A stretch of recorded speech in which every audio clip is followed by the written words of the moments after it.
अस्सलाम वालेकुम dear students, welcome to my YouTube channel quick learning zone.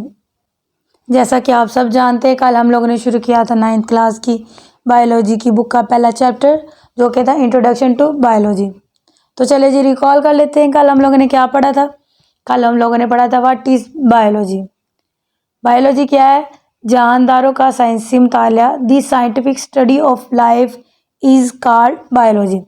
अगर तो हम लोग साइंटिफिक वर्ड स्किप कर देते हैं तो वो बायोलॉजी नहीं कहलाएगा, क्योंकि there are so many other branches in which we study life, लेकिन जिसमें हम लोग साइंटिफिक स्टडी करते हैं उसे कहते हैं बायोलॉजी। देन हम लोगों ने पढ़ा था डेरिवेशन ऑफ बायोलॉजी। बायोलॉजी दो अल्फाज से मिलकर बना था, बायोस और लोगोस।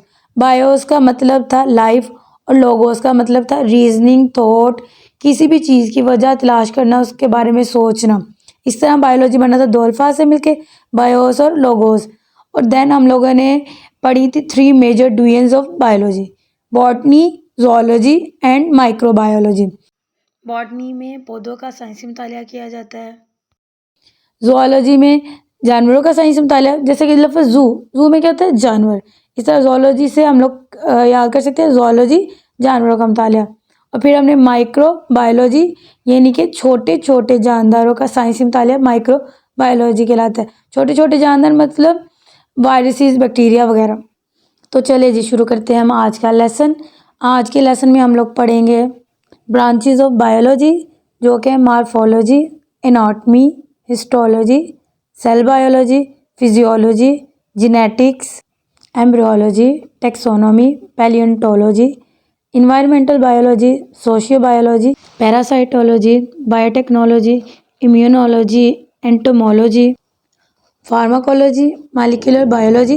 एंड देन हम लास्ट पे डिस्कस करेंगे 2 क्वेश्चन जो कि what are parasites, what are major biological issues today. Branches of biology, जो बायोलॉजी का नॉलेज है बहुत ज़्यादा वास्ट है, इसलिए इसकी स्टडी करने के लिए इसको ब्रांचेस में डिवाइड किया गया है। जो पहली ब्रांच हम लोग डिस्कस करने जा रहे हैं वह है मॉर्फोलॉजी। मॉर्फोलॉजी में लफ्ज़ मार्फो का मतलब है फॉर्म या स्ट्रक्चर। तो डेफिनेशन इसकी हम लोग करते हैं, this branch deals with the study of form and structure of living organisms. Form कहते हैं शक्ल को और स्ट्रक्चर कहते हैं साख्त को, जैसा कि डायग्राम में फूल दिखाया गया है। इसमें अगर हम इसके फॉर्म की बात करें तो इसकी शक्ल कैसे नज़र आती है, स्ट्रक्चर की बात करें तो इसमें कौन कौन से स्ट्रक्चर पाए जाते हैं, स्टिग्मा, स्टाइल, एंथर वगैरह। अगर तो हम लोग बैरूनी तौर पर इसकी शक्ल की बात करते हैं तो इसे कहते हैं एक्सटर्नल मॉर्फोलॉजी। अगर हम उसके इंटरनली स्ट्रक्चर्स की बात करते हैं तो इसे कहते हैं इंटरनल मॉर्फोलॉजी। तो चले जी अब हम देख लेते हैं सेकंड डिवीजन ऑफ बायोलॉजी जो कि anatomy, the study of internal structures is called histology. वही मॉर्फोलॉजी में जो हम लोगों ने पढ़ा था इंटरनल मॉर्फोलॉजी, वही है एनाटॉमी। जब भी कोई बीमारी वगैरह होती है तो फॉर एग्जांपल अगर किसी के गुर्दों में मसला हो गया तो जो गुर्दों की स्टडी होगी इंटरनली उसे क्या कहेंगे? Anatomy. Histology, the microscopic study of tissues is called histology. कोई भी टिश्यूज़ है अगर हम उसका माइक्रोस्कोप की मदद से मुताला कर रहे हैं तो इसे कहेंगे histology. Cell biology, the study of the structures and functions of the cell and cell organelles is called cell biology. This branch also deals with the study of cell division.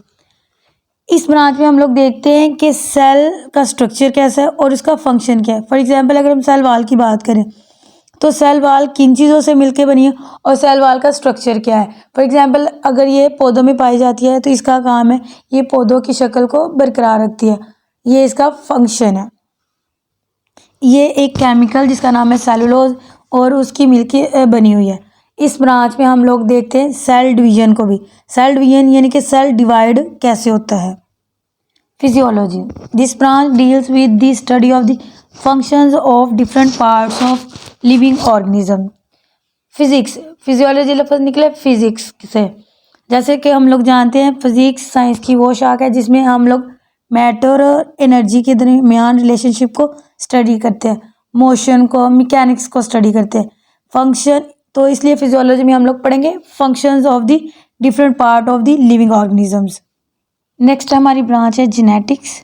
The study of genes and their roles in inheritance is called genetics. अब genes क्या होती हैं और inheritance क्या होता है? A gene is a basic physical and functional unit of heredity. यानी कि जो जीन है ये डीएनए जो कि एक हमारा हेरिडिटी मटीरियल है उसका बेसिक यूनिट है। Inheritance means the transmission of characters from one generation to another. Inheritance यानी विरासत कहते हैं खसूसियात का एक नस्ल से दूसरी नस्ल में मुंतकिल होना। मिसाल के तौर पर खसूसियात का वालिदैन से बच्चों में मुंतकिल होना कहलाता है विरासत यानी कि इनहेरिटेंस। नेक्स्ट जो हमारी ब्रांच है वो embryology. It is the study of the development of an embryo to new individual. Embryology में हम लोग स्टडी करते हैं कि एक एम्ब्रियो कैसे न्यू इंडिविजुअल में डेवलप होता है। एम्ब्रियो किसे कहते हैं? तो चले जी देख लेते हैं एम्ब्रियो किसे कहते हैं। An organism in an early stages of development before hatching from an egg is called embryo. Zygote में जो जितनी भी उसकी डेवलपिंग स्टेजेस होती हैं वो सारी क्या होती है में एम्ब्रियो। तकरीबन 2 माह के अंदर अंदर का जो टाइम है उसके अंदर सारे स्ट्रक्चर जो है वो डेवलप हो चुके थे, जैसा कि आर्म्स होगी, लेग्स होगी, स्टमक वगैरह। ये सारी जो स्टेजेस होती हैं जिनमें सेल डिवाइड हो रहा होता है उसे कहते हैं embryo. Taxonomy it is the study of naming and classification of organisms into groups and sub groups is called taxonomy. Taxonomy में हम लोग जानदार देखते हैं जानदारों को साइंसी नाम कैसे दिए जाते हैं, इनकी क्लासिफिकेशन ग्रुप्स और सब ग्रुप्स में कैसे की जाती है। ये सब कुछ इसलिए किया जाता है कि ताकि उनकी स्टडी ईजी हो। Palaeontology it is the study of fossils which are the remains of extinct organism. जानदारों की जो बाकियात है उन्हें कहा जाता है फॉसिल्स और उन फॉसिल्स का मुतालिया कहलाता है पैलियोंटोलॉजी। जितने भी जानदार हैं जो कि दुनिया से ख़त्म हो चुके हैं उनकी जो बाकियात है उनकी स्टडी कहलाती है पैलियोंटोलॉजी। नेक्स्ट है जी environmental biology. It deals with the study of the interaction between the organisms and their environment. ये जो है ये इंटरेक्शन देखती है ऑर्गेनिजम्स और इन्वायरमेंट को। कोई भी ऑर्गेनिज्म जानदार अपने इन्वायरमेंट को किस तरह से रिस्पॉन्स करते वो सब कुछ हम लोग पढ़ते हैं इन्वायरमेंटल बायोलॉजी में। नेक्स्ट है जी social biology. The branch deals with the study of the social behaviour of the animals that make society. Inheritance में हम लोगों ने पढ़ा था जो खसूसियात हैं वो वालिदैन से बच्चों में मुंतकिल होती हैं, लेकिन ये जो सोशियो बायोलॉजी है इसमें जानदारों के समाजी रवैयों के बारे में, समाजी खसूसियात के बारे में मुतालिया किया जाता है।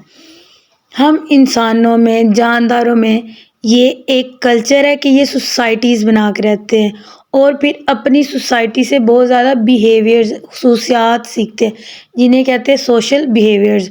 और इन सोशल बिहेवियर्स का जो मुतालिया वो कहलाता है सोशियो बायोलॉजी। जो नेक्स्ट ब्रांच हम लोग स्टडी करने जा रहे हैं वो है parasitology. Parasitology this branch deals with the parasites. Parasites का मुतालिया कहलाता है पैरासाइटोलॉजी। अब क्वेश्चन ये है कि पैरासाइट्स क्या होते हैं? Parasites are the organisms that take advantage food and shelter from the living organisms and harm them.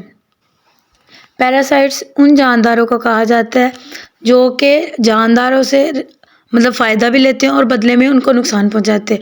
जैसा कि अगर हम मॉस्किटो की एग्जांपल देखें तो ये जानदारों से रहने की जगह भी लेता है और अपनी खुराक के लिए उनसे ब्लड वगैरह भी लेता है, बदले में उनको नुकसान पहुंचाता है। ये व्हाट आर पैरासाइट्स एक अलग से क्वेश्चन है, ये भी बड़ा इंपॉर्टेंट है। पैरासाइटोलॉजी भी इंपॉर्टेंट है और पैरासाइट भी इंपॉर्टेंट है, आपने दोनों याद करने हैं। Biotechnology it deals with the practical applications of living organisms to make substances for the welfare of mankind. Biotechnology 2 अल्फाज से मिलकर बना है, एक बायो और एक है टेक्नोलॉजी। ये बायोलॉजी की लेटेस्ट ब्रांच है। इसमें हम लोग माइक्रो ऑर्गेनिजम्स को स्टडी करते हैं, उनके स्ट्रक्चर को, उनके फंक्शंस को स्टडी करते हैं और देखते हैं कि उनको कैसे for the welfare of Mankind use किया जा सकता है, यानी कि इंसानों की फलाह के लिए कैसे इस्तेमाल किया जा सकता है। जीन थेरेपी ऐसा प्रोसेस है जिसमें जीन्स को आर्टिफिशियली तैयार किया जाता है और फिर for the welfare of Mankind इस्तेमाल किया जाता है। ये भी बायोटेक्नोलॉजी में ही किया जाता है। अब हम स्टडी करेंगे इम्यूनोलॉजी। लफ्ज़ इम्यूनोलॉजी बना है दो अल्फाज से मिलके, इम्यून और लॉजी। लॉजी का मतलब होता है स्टडी करना, इम्यून का मतलब है इम्यून सिस्टम को स्टडी करना। It is the study of immune system of the animals. जानदारों के मुदाफ़ियती निज़ाम का मुतालिया कहलाता है इम्यूनोलॉजी। अब क्वेश्चन ये है कि इम्यून सिस्टम किसे कहते हैं? What is immune system?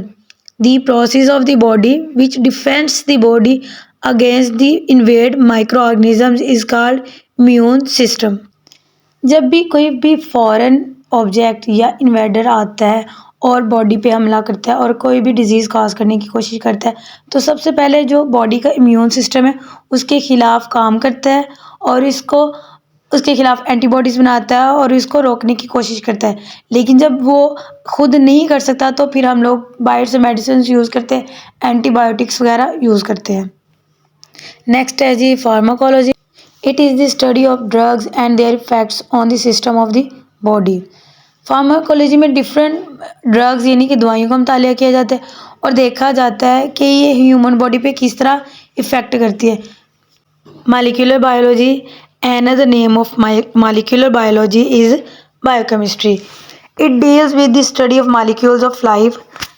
जानदारों के अंदर जितने भी मॉलिक्यूल्स पाए जाते हैं उनकी स्टडी कहलाती है मॉलिक्यूलर बायोलॉजी।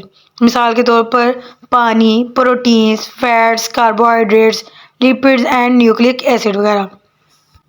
लास्ट पे हम लोग डिस्कस करेंगे what are the major biological issues of today.